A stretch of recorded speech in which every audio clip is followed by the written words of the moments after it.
আর যুবক ভাইরা, ঠিক তেমনি ভাবে হাবিবে কিবরিয়াকে যখন গালি দেয়, কেউ আমার নবীরে কষ্ট দেয়, আল্লাহ বলেন সব বরদাস্ত করতে পারি রে, আমার নবীরে যদি কেউ গালি দেয় আমি আল্লাহ বরদাস্ত করতে পারি না। তাই আল্লাহ রাব্বুল আলামিন বলেন তাব্বাত ইয়াদা আবি লাহাবি ওয়া তাব্বা মা আগনা আনহু মালুহু ওয়া মা কাসাব سيصلى نارا ذات لهب وامرأته حمالة الحطب في جيدها حبل من مسد আল্লাহ রাব্বুল আলামিন বলেন যখন আবু লাহাব আমার নবীর বিরুদ্ধে বক্তব্য দিল, আমি আল্লাহ স্পষ্ট ঘোষণা দিলাম, এ আবু লাহাব, আমার নবী ধ্বংস হবে না, বরং আমি আল্লাহ বলে দিলাম তুই ধ্বংস হবি, তোর 2 হাত ধ্বংস হবে এবং তোর মাল আওলাদ কোনটাই কাজে আসবে না। কাজে আসে নাই আমার যুবক ভাইরা। এরপরে দেখেন আল্লাহ বলেন, এরপরে 2 আয়াতে আল্লাহ বলেন যে আবু লাহাবের স্ত্রী উম্মে জামিল জাহান্নামের শিখাময় আগুনে জ্বলতে থাকবে। কেন বললেন? আবু লাহাবের স্ত্রী পর্যন্ত জাহান্নামের আগুনে জ্বলবে, কারণ তার মৃত্যুর পরেও আল্লাহ বলেন তার গলার মধ্যে জাহান্নামের রশি লাগানো হবে।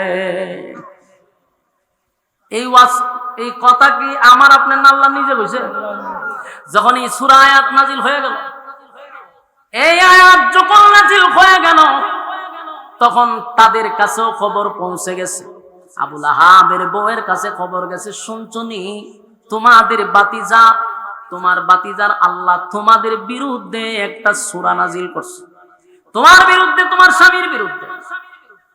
তোমার বাতিজা বলছে তোমাকেও নাকি, তোমার বাতিজা বলছে তোমাকেও জাহান্নামের আগুনে জ্বালানো হবে। এই কথা শুনে আবু লাহাবের বউ একটু মেজাজ গরম ছিল, মারাত্মক মেজাজ গরম। এই কথা শোনার পরে সে একটা পাথর হাতে লইছে, পাথর হাতে লইয়া তার উদ্দেশ্য হলো আমার বিরুদ্ধে এত বড় কথা বলা হলো, সাথে সাথে পাথর লইয়া গেছে নবীরে মারবার লেগে। চিন্তা করছেন এই মহিলাটা একটা পুরাপুরি বেড়ার মতো নই, কথা ঠিক নেই? এরকম বেড়ার মতো কিছু মহিলা আসেনি সমাজে, মাধ্যমা বেড়াও পারে না। এই মহিলার একটা ভাবা আমার জীবনে আমি অনেক দেখছি, লজিং টজিংও থাকছি তো অনেক জাতিরম দেখছি, বেড়া পর্যন্ত পারে না। কমা বেড়ির হাওয়ারের সুরে কিয়ামত সুরে পুরা সংসারটার মধ্যে টং টং করে পুরা ঘরটা আসেনি রকম। বই আছে খাবার তেমনি গুছা দেহ কিতারে আমার নাম এরকম অপবাদ মেরিলে মস্কা হাত তো লইয়া গেছে, আর আল্লাহ রাসূলের সময় খানে কাবার সামনে বৈশা তেলাওয়াত করতেছে, সুবহানাল্লাহ। তো কাছে অনেক সাহাবীরা বসা ছিল, একেবারে নবীর কাছেই বসা ছিল হযরত আবু বকর সিদ্দিক রাদিয়াল্লাহু আনহু। আবু লাহাবের বউ খুব রাগে হাতটা লইয়া গেছে, গিয়া নবীর সামনে দাঁড়াইছে, নবীর সামনে দাঁড়াইছে, দাঁড়াইয়া আবু বকরের উপরে কিপছে, এই মিয়া তোমার বন্ধু কো?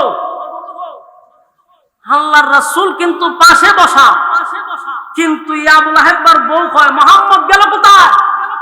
সাহাবা কেন আশ্চর্য, সেটা কি থাকবে মাথার দোষ নাকি? হ্যাঁ কুস্তা খাই সত্যি না ডেড বা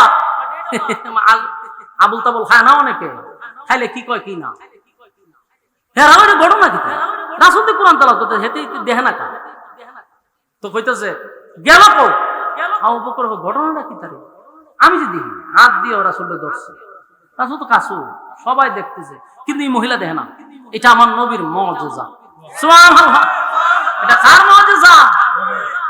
আল্লাহ ভাই আমি মানুষের কাছ থেকে আপনাকে হেফাজত করব, হেফাজত করছেন একদম হাত দিয়ে মেরে লইলে উড়াইয়া বড় হাত তো লইছি। মহিলা তো খারাপ মহিলা। আমরা এক মহিলার গাছ কাটছে, সরকারি রাস্তার মাঝে গাছ পড়ছে, দেখাইতে লিছে, ও মাধ্যমে মহিলা গাড়ি নিচে পড়ে রয়েছে, কয় মার উঠে গাড়ি নিয়ে যা। আমি দৃশ্যটা গাড়ি নিয়ে আমার উপরে আমার গাছ না লাগায় দেওয়া পর্যন্ত আমি গাড়ির সাক্ষাৎ থেকে লড়তাম না। বেড়াই তখন জীবনে কত জায়গা দেখলাম, এরকম তো দেখছি না। বেড়াইতে ফোন দিতে চতুর্দিকে স্যার গাড়ি তো সামনে আগায় না, মহিলা গাড়ি সাক্ষাৎ তোলে বইয়ের সিটে তোলে বেগুন নিচে, সে টাকা দিয়ে গেছে, জরিমানা দিছে, বলে কত এখন যা বেড়া বউ যে বেড়ি যায় জামাই না খারিয়া ঘুমা ঘুমা খায়ের হওয়ার আছে দেখছ নি, গাছের পুরা টেকা লই লিছে বেড়ি হাত লড়াই, এরকম মহিলা আছে না? হাওয়ার হাওয়ার মারা তো বেড়াই তো ডরায়, একবার বউরে ডরাইতো। কিন্তু আল্লাহর নবীর মুজিজা হলো সবাই নবীরে দেখলো কিন্তু তাই দেখে না, দেখছে না পরে তাই কবিতা জানতো, কবিতা জানতো, জাগাত কবিতা তাই বানাই নিত, কবিতা পড়ছে বইরা টুইলা নবীর বিরুদ্ধে বিশ্রী বিশ্রী কথা বইলা মহিলা গেছে। কিন্তু আল্লাহ রাসূলের কাছে সাহাবায়ে কেরাম হুজুর ঘটনা কি, আমরা আপনাকে দেখতেছি, এই মহিলা দেখলো না কেন? কয় আল্লাহ তার মাঝখানে আর আমার মাঝখানে একটা পর্দা দিয়ে রাখছে। সুবহানাল্লাহ, এই আমার নবীর মুজিজা।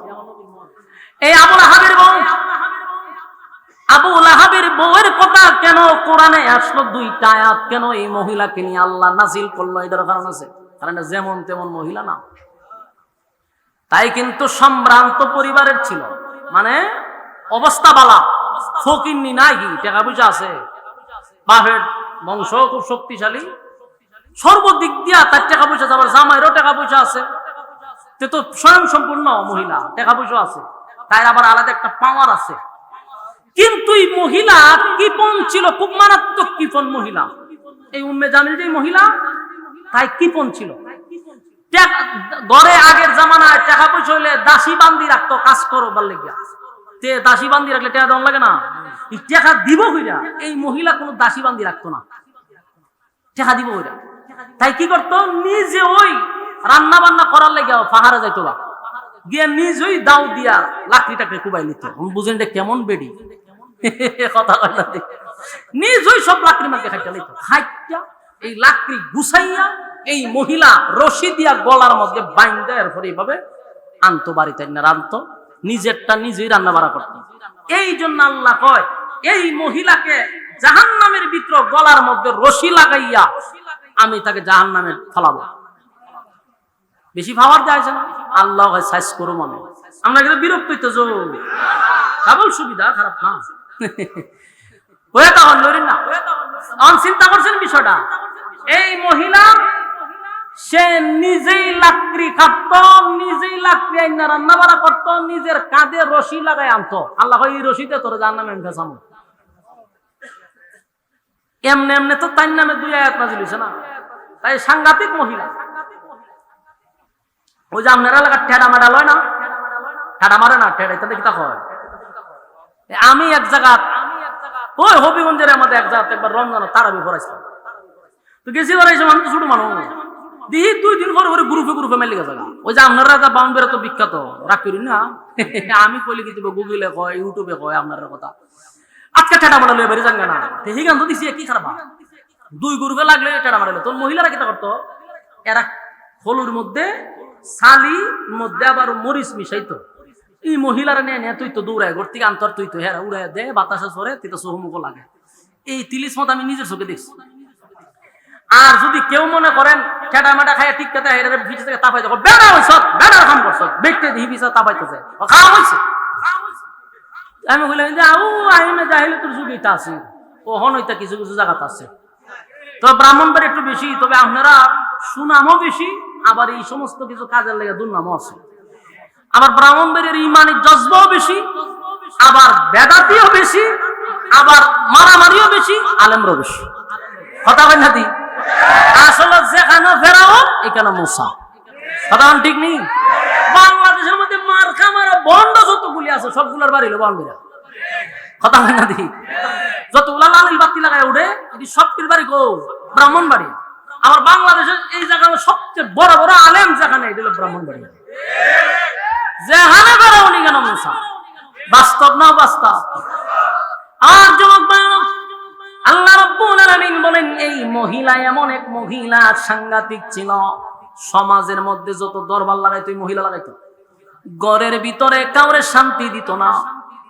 এই মহিলাটা ছিল তখনকার মধ্যে সবার ঘরে ঘরে যদি কুন্দল লাগে দরবার লাগাই দিলে হে লাগাই দিত, কারো শান্তি দিত না। আবুল আহাবের বউ প্রত্যেকটা ঘরের মধ্যে দ্বন্দ্ব লাগাই রাখত।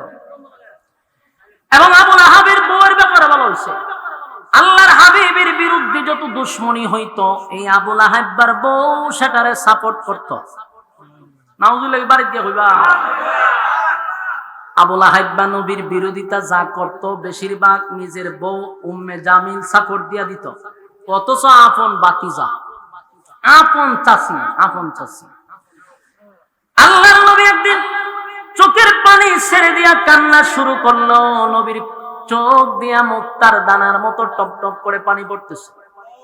আল্লাহ জিবরাইলকে একদিন পাঠায়, জিবরাইল আইসা দেখে আমার নবীর চোখ বেয়ে বেয়ে যেন পানি পড়ে। আল্লাহ কয় জিবরাইল নেই, আমি সব বরদাস্ত করতে পারি, কিন্তু আমার নবীর বিরুদ্ধে যদি কেউ কথা বলে, আমার নবীর চোখ দিয়া যদি পানি পড়ে, আমি মালিক বরদাস্ত করতে পারি না। দেখ আমার বন্ধু কেন কান্দে, আমার বন্ধু কেন কান্দে গো। জিবরাইল কয় হুজুর হঠাৎ করে আপনার মনে এত কষ্ট, চোখ দিয়া মুক্তার দানার মতো আপনার পানি পড়তেছে, আল্লাহ আমারে পাঠাইছে কেন কান্দেন সেটা জানার জন্য। জিবরাইলকে আল্লাহর নবী বলেন জিবরাইল নেই, আমার কলিজার ভিতরে যা ঘটতেছে যা হইতেছে সব তো আমার মালিক জানে, জানার পরেও কেন পাঠাইলো। আল্লাহ বলেন বন্ধু আপনার জবান দিয়া বললে আমার ভালো লাগে, আপনি বললে আমার কাছে একটু ভালো লাগে, আমি তো জানিও না, আপনি কন আমি শুনি। তাই বন্ধুরা আল্লাহ বলেন বন্ধু বলেন কি অভিযোগ আমার কাছে কন। নবীজি কান্নে আর বলে মালিক জন্ম হওয়ার পরে বাবারে দেখলাম না, মাও কিছুদিন পরে দুনিয়ার থেকে বিদায় হয়ে গেল, চলে গেলাম আমি উম্মে হালিমাতুস সাদিয়ার বাড়িতে। সেখানে দীর্ঘদিন পরে আইসা মায়ের কাছে কিছুদিন যেতে না যেতেই আমার মাও দুনিয়ার থেকে বিদায় হয়ে গেল। ছিলাম দাদার কাছে, দাদা কিছুদিন লালন পালন করার পরে সেই দাদা দুনিয়ার থেকে চির বিদায় নিয়ে চলে গেল। আসলাম আমার চাচা আবু তালেবের কাছে।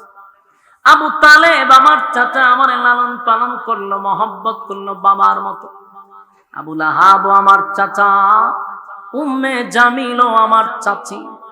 কষ্ট লাগে দিনের দাওয়াত লইয়া যখন আমি মানুষের দ্বারে দ্বারে ঘুরি, কত মায়ের আমি খাই, কেউ পাথর দিয়া মারে, কেউ আমার পিছন দিয়ে পাগল পাগল বলে, কেউ আমার আঘাত করে, কেউ আমার ঢিল মারে। কষ্ট লাগে না?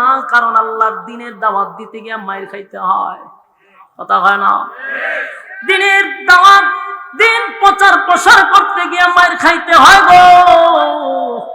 খিচুড়ি আর বিরিয়ানি খাইয়া দিনের দাওয়াত দেওয়া যায় না, কেক কেটটা দিনের দাওয়াত দেওয়া যায় না। ইতিহাস পড়ে দেখুন নবী দাওয়াত দিতে গিয়ে রক্ত জড়াইল, নবী মায়ের খাইল। তাই নবী বলেন আমি যখন দিনের দাওয়াত লইয়া মানুষের দ্বারে দ্বারে যাই গো, আমারে মানুষ ঢিল মারে, পাথর মারে, গালি দেয়, পাগল বলে, আমার বিন্দু পরিমাণ কষ্ট লাগে না মালিক, কারণ আমি না আপনার দায়িত্ব পালন করি। আমার এই মিশনের জন্য পাঠাইলেন, মিশন সাকসেস করতে হবে, তাই মায়ের খাইলেও কষ্ট লাগে না। কিন্তু আমার তখনই চোখ বেয়ে বেয়ে পানি আসে, যেখানে দাওয়াত দিতে যাই সেখানে আমার চাচা আবুল আহাব আমার উপরে মায়ের দৌড়ের আয়োজন করে। আল্লাহর নবী দাওয়াত দেয়, পিছন দিকে আবুল আহাব নবীরে পাথর দিয়া ঢিল মারে। আবুল আহাবের পাথরের আঘাতে নবীর পা মুবারক দিয়া রক্ত পড়া শুরু হয়েছে।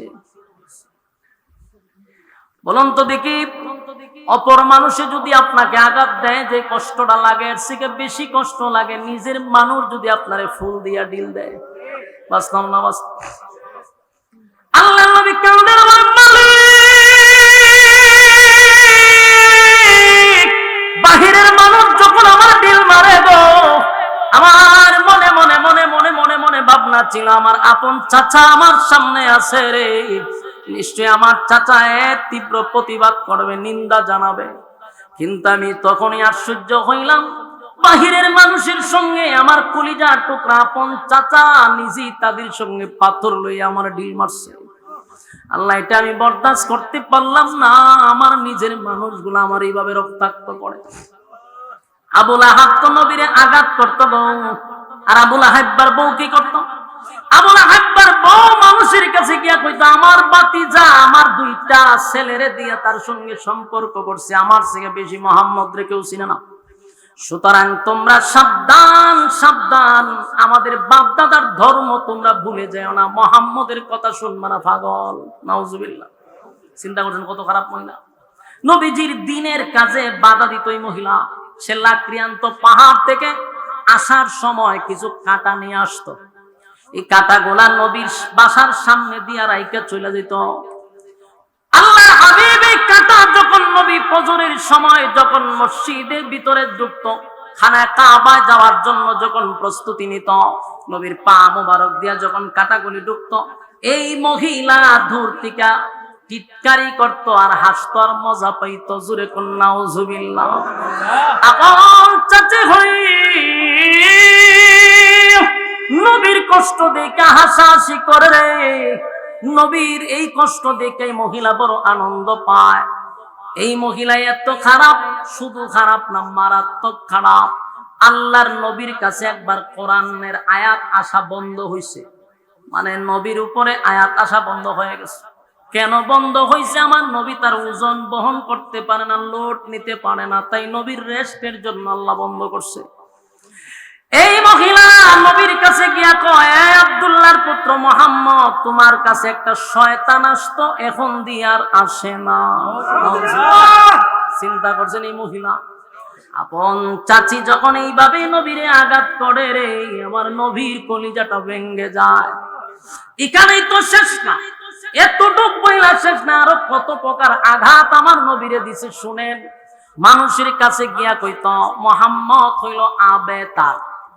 মুহাম্মদ আবেতার, তার মানে মুহাম্মদ আটপুড়া। মুহাম্মদের সন্তানগুলি যখন দুনিয়াতে আসে রে, ঠিক না, সবগুলা মারা যায়, তার বংশ থাকবে না। মুহাম্মদ দুনিয়া থেকে বিদায় হয়ে গেলে তার নাম নেওয়ার মতো জমিনে কেউ থাকবে না।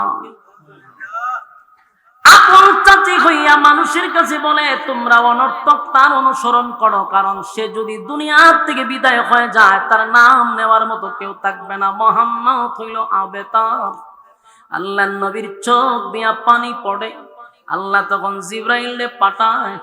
নবীর চোখের পানি দেখে আল্লাহ বলে, নবী গো, কান্দেন লাগো নবী, আপনাকে আপনার চোখের পানি দেখলে আমি আল্লাহ বরদাস্ত করতে পারি না গো নবী। কেন কান্দেন, কেন কান্দেন, কেন কান্দেন? যতবার আপনার বিরোধিতা করছে গো নবী, আমি আল্লাহ প্রতিবাদ করছি। কেউ যদি আপনার বিরোধিতা করছে, আমি না আল্লাহ প্রতিবাদ করলাম, তাহলে কেন কান্দেন? আল্লাহ নবী বলেন, মালিক এখন আমাদের তারা আটপুরা আবেতার বলে গালি দেয়।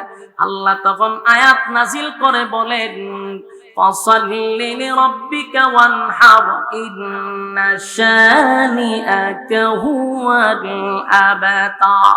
দেখেন, বারবার নবীর বিরুদ্ধে কথা বলে, আল্লাহ বারবার প্রতিবাদ করে।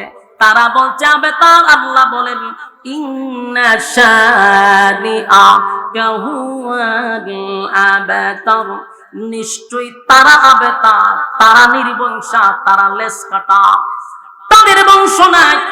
এই পৃথিবী যতদিন থাকবে গো নবী, আমি আল্লাহর নাম যতদিন থাকবে, আপনি নবীর নাম আমি ততদিন রাখবো। সুবহানাল্লাহ। আমার যুবক ভাইরা, আমার ভাইরা, কথাগুলি মনোযোগ দিয়ে শুনেন। তারা যখন নবীর আবেতার বলছে, আল্লাহ প্রতিবাদ করছেন, নিশ্চয়ই তারা আবেতার, নিশ্চয়ই তারা নির্বংশা। কেন নির্বংশা? কারণ এই পৃথিবী যতদিন থাকবে আপনার নাম থাকবে, কিন্তু তাদের নাম নেওয়ার মতো আমি আল্লাহ জমিনে কাউরে রাখবো না। বলুন তো দেখি, আপনাদের সন্তান হইলে পরে কি আবুল আহাব রাখেন? আব্দুল উজ্জা রাখেন? কোন হিন্দুর ছেলের নাম আমি আব্দুল উজ্জা শুনি নাই, আবুল আহাব শুনি নাই। কারণ নাম আবুল আহাব হয় না রে, হিন্দুরাও রাখে না, না রাখছে? কোন হিন্দুর ছেলের নাম হচ্ছে আবুল আহাব? আল্লাহ কয় তাদের নাম নেওয়ার মতো জমিনে কেউ থাকবে না। কিন্তু কিয়ামত পর্যন্ত আপনার নাম মানুষের জবানে থাকবে, সেকেন্ডে সেকেন্ডে আপনার নাম উচ্চারণ হবে। গোটা পৃথিবীতে আল্লাহর হাবিবের কত উম্মত, এই যে আমরা ওয়াজ মাহফিলে বৈশা রইছি, কতবার আমার আপনার নবীর নাম এখানে নিতেছি। আমার নবীর নাম শোনা মাত্র আমরা বলি সাল্লাল্লাহু আলাইহি ওয়াসাল্লাম। এরকম আপনি আমার মতো হাজার হাজার কোটি মানুষ এই মুহূর্তে নবীর দুরূদ সালাম রওজায় পৌঁছায়া দিচ্ছে, অথচ বেঈমানের বাচ্চাগুলি বলছে আল্লাহর হাবিবের নাম নেওয়ার মতো কেউ থাকবে না, কেউ থাকবে না। তাই আল্লাহ বলে, বন্ধু এই জন্য বুঝি কান্দেন? কান্দেন না, কান্দেন না, কারণ আপনার নাম আমি রাখবো গো নবী। টেনশন করার কোনো কারণ নাই। পয়গম্বর আপনার নাম জমিনে থাকবে, আমার নামও বলবে, আপনার নামও থাকবে। এই জন্য আমার নবীর জন্য আল্লাহ একটা সূরা নাজিল করছে, সূরা কাউসার সূরা।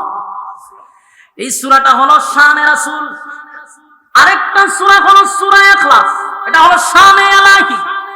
একটা হলো আল্লাহর শানে, আরেকটা হলো বন্ধুর শানে। জোরে জোরে কম সুবহানাল্লাহ। আল্লাহর জন্য একটা সূরা নাজিল করলো, আবার বন্ধুর জন্য আরেকটা সূরা নাজিল করলো। সূরা ইখলাসের ভিতরে যা তাফসীর পড়বেন, বাংলাতেও পাওয়া যায়, পড়ে নেবেন। এখানে আল্লাহর শান মান ছাড়া আর কোনো কথা নাই, শুধু আল্লাহর সম্মান। এই জন্য এটাকে শানে ইলাহি বলা হয়, আল্লাহর প্রশংসা, আল্লাহর একত্ববাদ। একত্ববাদী খোদার ব্যাপারে এই সূরা এই ভিতরে ছাড়া আর কোনো আলোচনা নাই। আর সূরা কাউসারের ভিতরে ঢুকে দেখবেন শুধু নবীর শান মান মর্যাদা নিয়ে আলোচনা।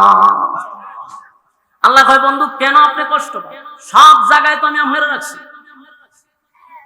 এদেরকে আপনি সমালোচনা করতে দেন, এদের সমালোচনায় আপনি মন ভাঙবেন না। যদি মন ভাঙে না, মন ভাঙে, সামনের কাজগুলো কে করবে? তাই পাছে লোকে কিছু বলে, কথা না বলুন, পিছনের লোকের কাজ হলো কিছু বলা। কথা বল না, দিক পিছনের লোকের কাজ কি? বলা। আপনি যদি এদের কথা শুনতে যান, সামনে আগাইতে পারবেন?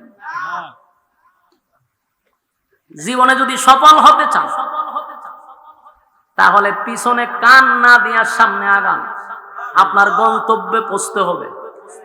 কারণ পিছনে যে বক বক করে, তার কোনদিন আপনার জায়গা পর্যন্ত সে পৌঁছতে পারবেও না, পারবে না। বিদায় তো আপনার পিছনে লাগছে, আর আপনি কারো পিছে লাগেন নাই, জন্য আপনাকে সামনে নিতেছে। মাথায় রাখবেন, মন খারাপ করবেন না। যখন দেখবেন কেউ আপনাকে নিয়ে সমালোচনা করে, কেউ আপনাকে নিয়ে বৈঠক করে, দোকানে, শাসটলে, সব জায়গায়, বুঝবেন আপনি কিছু একটা হইছেন। সুবহানাল্লাহ, কথা বলেন। আপনি বুঝুন আপনি কিছু একটা হইছেন। যদি আপনার নিয়ে সমালোচনাই না হয়, তাহলে কিতা হইছে? আপনি কিচ্ছু হইছেন না তো। সাধারণ মানুষকে নিয়ে কেউ সমালোচনা করেন, প্রতিষ্ঠিত মানুষকে নিয়ে মানুষ সমালোচনা করে। তাই বুঝবেন আপনি কিছু একটা হইতেছেন, তাই আপনি কান দিবেন না, তারে সমালোচনা করতে দেন। কথা হয় না? তারে সমালোচনা করতে দেন, তার আটকাইবেন না। এক বুজুর্গ মাঝে মধ্যে তার খাদেমরে দিয়ে 1 কেজি মিষ্টি বাড়াইতো একজনের বাড়িতে। তা খাদেমে মিষ্টি নিয়ে দেহে, সর্বনাশ, এই লোক তো আমার শায়েকের বিরুদ্ধে প্রতিদিন গালাগালি করে। এই লোক তো লোক বালা না, আমার শায়েক এসে তার জন্য মিষ্টি বাড়াইলো, অথচ আমার শায়েকের 14 গোষ্ঠী উদ্ধার করে। হে ঘটনা কিরে, কোন জায়গা ভুলে লইলাম নাকি? মিষ্টি মিষ্টি দিয়া দিয়া হুজুর কার কাছে পাঠাইছো? এ তো হুদ্দা শয়তান, শয়তানের খারাজিল কি? প্রতিদিন আপনার বিরুদ্ধে কথা না হইলে ঘুমো ধরে না, এর কাছে হাত দিয়া পাঠাইছেন। বলে হ্যাঁ, কারণ এর থেকে আপন আমি আর কেউ দেখি না। কথা বুঝতেছেন? বুজুর্গ কয়, এর থেকে আপন আমার কেউ নাই। হুদাও দিয়ে আমার গুনাহ এর কাছে যাইতেছে, আর এর নেকি যে সারাদিন করে, এটা আমার অ্যাকাউন্টে জমা হইতেছে। ইরম বন্ধু ভাবো। সুবহানাল্লাহ। সারাদিন কষ্ট করে, তাহাজ্জুদ পড়ে, 5 ওয়াক্ত নামাজ পড়ে, তাসবিহ করে, জিকির করে, কিন্তু শাসটলে বইয়া বইয়া বইয়া খালি এর বিরুদ্ধে কথা কয়। বালা না, এর ভোলা বালা না, এর মাইয়া বালা না, এর 14 গোষ্ঠী বালা না। সুবহানাল্লাহ। খতম করে পরে তাসবিহ দানা সুমা দেয়, আর খালি মানুষ বদনাম করে। সুবহানাল্লাহ। তেমন হইতি আছে তাসবিহ পড়া দিতা করে, চা খায়ার কয় এর ফুলাটা কোন না বেলতে কয় হুদা শয়তান। সুবহানাল্লাহ, সুবহানাল্লাহ, সুবহানাল্লাহ। হে যে খারাপের খারাপ রে। সুবহানাল্লাহ, সুবহানাল্লাহ। সারা জীবন খালি মানুষের ঠকাইছে। সুবহানাল্লাহ, সুবহানাল্লাহ। সাদে এক কাপ ও সুমা দালাইছে, 100 হয়ে গেছে। 5 করে সুমা মারে দেয়, 100। দিকে সাদে সাদে সাদে এইরকম এরকম আসেনি, দেখছেন না আপনারা? তসবিহ পড়ে, পাঁচ ওয়াক্ত নামাজের সাথে নামাজও পড়ে, কিন্তু মানুষের সমালোচনা হে রাত্রে ঘুমায় না। আরেক বেটার ফুলা চাকরি পাইছে, দোকানে বইয়া কেমনে চাকরিটা পাইল রে? করাইছে কোন লেখাপড়া করেছে রে? লেখাপড়া তো ভাই সব খুব ভালো জায়গা করছে, লাভ হইতো না, চাকরি বেশি দিন টিকতো না। তো বছর খানে গেছে, চাচা চাকরি তো টিকে গেছে, টিকলে কেমন হইব? বেতন বেশি পাইতো না।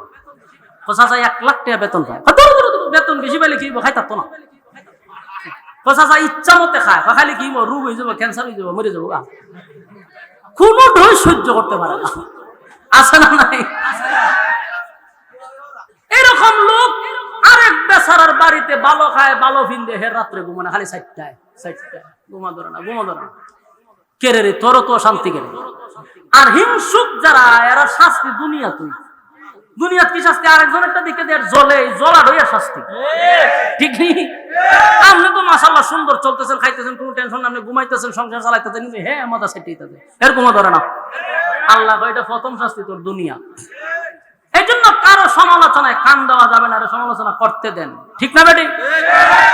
আমার যুবক বানা, ওই আবু লাহাবের বউ এবং আবু লাহাব নবীর বিরোধিতা করে। আল্লাহ কয় সাবধান নবী, আপনার কাজ আপনি চালায়া যান, বিরোধিতা যারা করে তারা বিরোধিতা করতে দেন।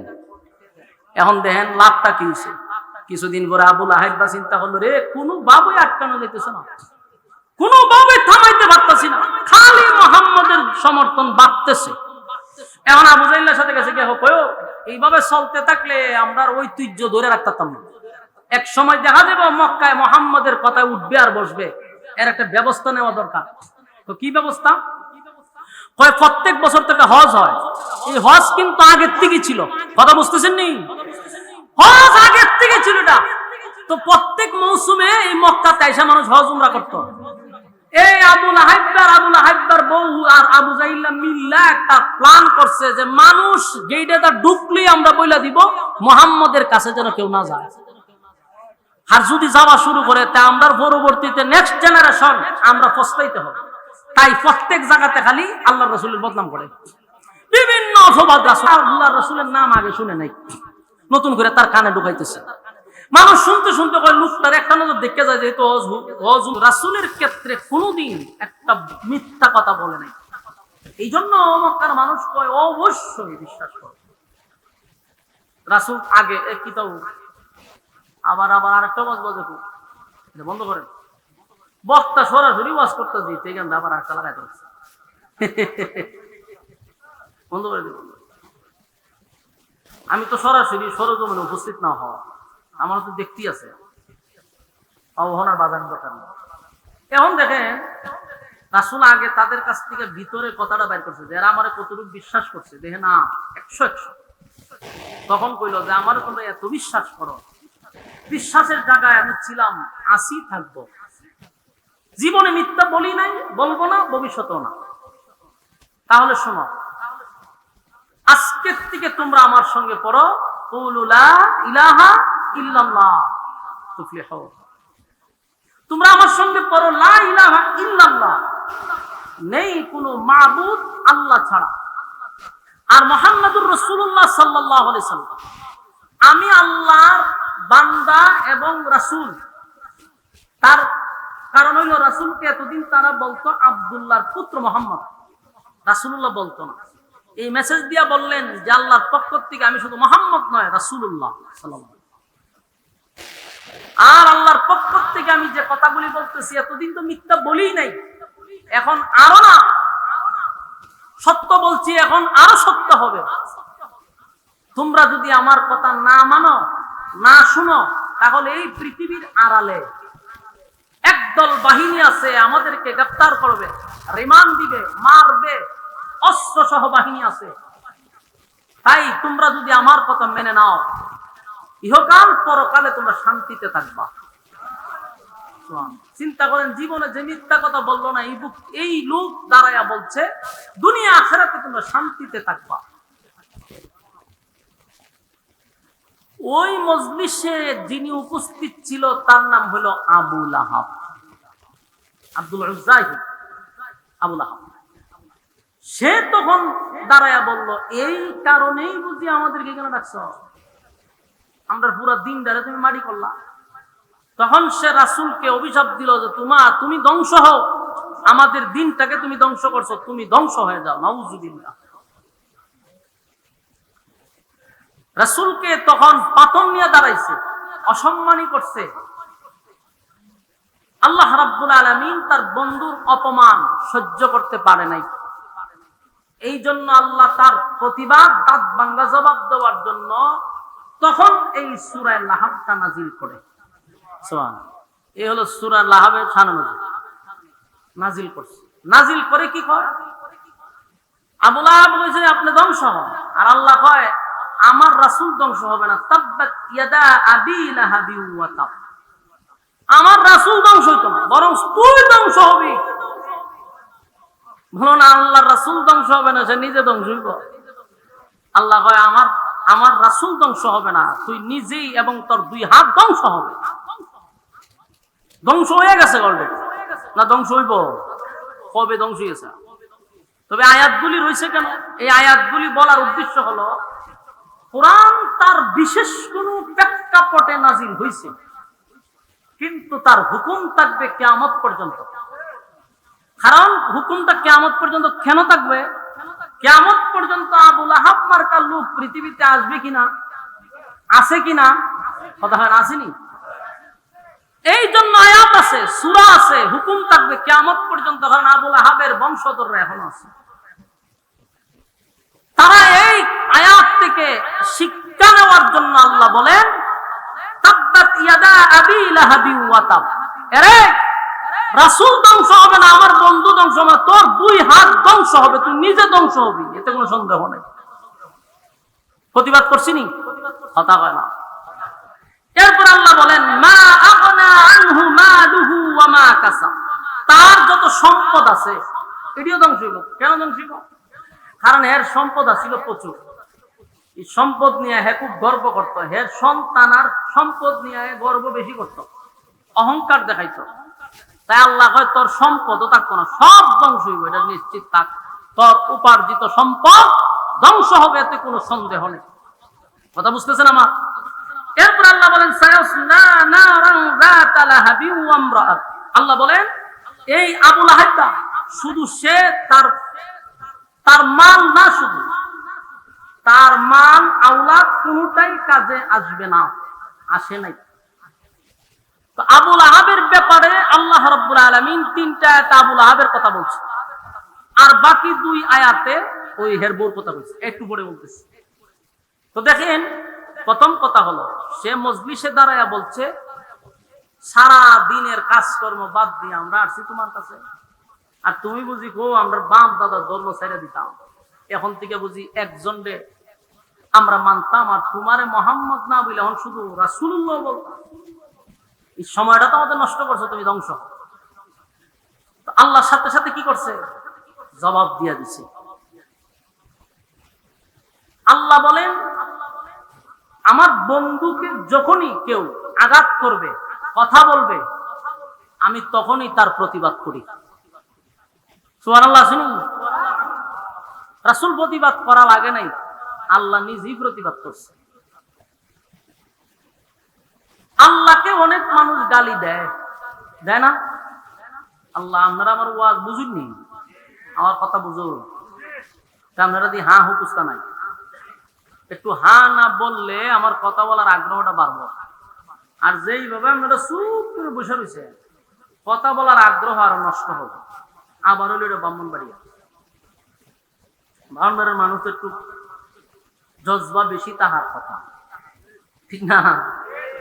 ময়মনসিংহ গেলে আমরা ওয়াজ করি, তখন শ্রোতা সাতবর মুড়ি যাবো, এতে এরা যতই কোন একটু হা হু করবার কোনো খামো না, বেশি করে লোক আপনি কোয়ান, হ্যাঁ বুঝছি তো কোনো খাম হতো না। তো ব্রাহ্মণবাড়িয়ার মানুষের জজবা একটু বেশি। আপনাদের কাছে যদি আওয়াজ না পাইতে বাংলাদেশে কোনো আওয়াজ করে আর মজা পাওয়া যেত না, ঠিক ঠিক। 2 নাম্বার হতে আমি আপনার খুব পরিচিত বক্তা, আমার জীবন আমি যত ওয়াজ করছি এর চেয়ে বেশি ওয়াজ করছি ব্রাহ্মণবাড়িয়াতে। গত বছর অলি গলি কোনো বাদ নাই, সব জায়গা তো বাস করছি দিয়ে এই বছর একটু বাদ মনে মনে চিন্তা করছিলাম এই বছরটার ব্রাহ্মণ বাইরে দিতাম না, যেহেতু এক বছর প্রচুর দিছি এর পরের বছর দিব, কিন্তু কাম হয়েছে না। জোর করে হইলো প্রোগ্রাম লই এরপরে, আর যদি প্রোগ্রাম না দেয় তো জায়গা সাজু সাহেব হুজুরের কাছে সিস্টেম জানে যে সেখানে গেলে কাম হয়। তা আমি একদিন হুজুর রাইছি পার্সোনাল ভাবে, হুজুর মানুষ আপনার কাছে আইব ঠিক আছে, আপনার দোহাই দিয়ে আমার উপরে জুলুম করে। তখন হুজুর আমি তো এক জায়গা ওয়াদা দিয়া লাইছি, অনা আপনার নাম শুনে যদি আমি এটা খাইতে দিই ওয়াদা বরখালাপ করলাম না, এখন একজন হুজুর কি করবো যে আরেক জায়গা ওয়াদা নষ্ট করো। হুজুরে ভাঙ্গিয়া কইছি, হুজুরে বুঝছে এখন আর কে আপনার হামানা, হুজুরে ভাঙ্গিয়া কই দিচ্ছে। তা আমি আসলে ব্রাহ্মণবাড়িয়ার মানুষ আমার মহব্বত বেশি করে, ভালোবাসে, বিরোধিতাও করে, মহব্বতটাও বেশি করে, ঠিক নেই? কোনো ভুল হইলে 14 গোষ্ঠী আমার আবার বাউন্ডারি উদ্ধার করে দেয় ফেসবুকের মাধ্যমে, আবার মহব্বতটাও এরা বেশি করে। তো যাই হোক, তা আপনারা যদি একটু হা না কই তাহলে আমার কথা বলার আগ্রহ বাড়বে, এমনি দামও বাড়তো না। চিন্তা করে আছে যে বেশি জুড়ে বলে হুজুরে দাম বেড়ে জায়গা, এর লিগে আসলে জুড়ে পায় না, আসলে দাম বাড়াইবার লাগে না। হা না কইলে আমার কথা বলার আগ্রহ বাড়ে, উদ্দেশ্য এটা, কথা বুঝছেন নি? আচ্ছা যাক, এখন দেখেন রাসূল আরবি সাল্লাল্লাহু আলাইহি সাল্লামকে গালি দিলে আল্লাহ নিজেই প্রতিবাদ করে। মানুষ দেখবেন আল্লাহরে গালি দেয়, দেয় না? আগে দিত, এখন দেয় না? এখনো দেয়। দান দিছে উড়ানের মধ্যে, বৃষ্টি আইলে আল্লাহরে বাহাত তুলে লাগে, হয় আল্লাহ দেখে না? আজকে তো দানটা দিছি, আল্লাহ দেখছে না? এই একটা বিভিন্ন ভাবে আল্লাহকে গালমন্দ করে। রোগ হইলে হয় আমার উপরে খালি ঠাড়া ভরে, আর মানুষ দেখে না, ঠিক নেই? মানুষ এইভাবে পড়ে, আল্লাহ হয় আমার গালি দিলে আমার কষ্ট বেশি একটা লাগে না, কারণ নিজের বাচ্চায় যদি দুষ্টামি করে অন্য মানুষের বিরক্তি লাগে দুষ্টামি দেখলে, কিন্তু বাবার কিন্তু ভালো লাগে। বাস্তব না বাস্তব? দুষ্টামি করলো ভাল লাগে, করতে থাক, নাচতে থাক, তোর নাইছে ভাল লাগে। কিন্তু ভারতের মানুষ বেশি শতানি করে ফেলাটা, এটার ফুটু দেন আসর আছে, মেজাজ গরম হয় বাপের, যে তোর ভাবতাম জুতা দাবি দিলাম, আমার ভোলা দুষ্টামি করে আমার কাছে ভালো লাগে, তোর ভালো না লাগলে কি কিছু। ঠিক আল্লাহ বলেন আমার বান্দা আমার ইবাদত করেও না, আমার গালিও দেয়, এর পরে আমার বেশি একটা লাগে না, করুক দে, প্রতিবাদও করে না, ঠাড়া ভালা নেই আপনার রূপে। আমরা যে কোন ডান্ডা দিসলাম আমার লাগে আর করে দেখে না, এই সময় তো আপনার রূপে ঠাড়া ভালাই তারে, কিন্তু আল্লাহ ভালা না। সারাদিন আল্লাহর বিরোধিতা করতেছেন, নাফরমানি করতেছি আমরা, প্রতিনিয়ত আল্লাহর নাফরমানি করি, আল্লাহকে খানা বন্ধ করছে। সকালে ইচ্ছা মতো আল্লাহ নাফরমানি করছি, দুপুরে নাফরমানি করছি, রাত্রে নাফরমানি করছি, এই 3 ওয়াক্ত নাফরমানি করার পর পরের দিন সকালে খানা বন্ধ করছে, খানা রেডি। সুবহান, কেন? আল্লাহর মায়া দয়া বেশি। সুবহান,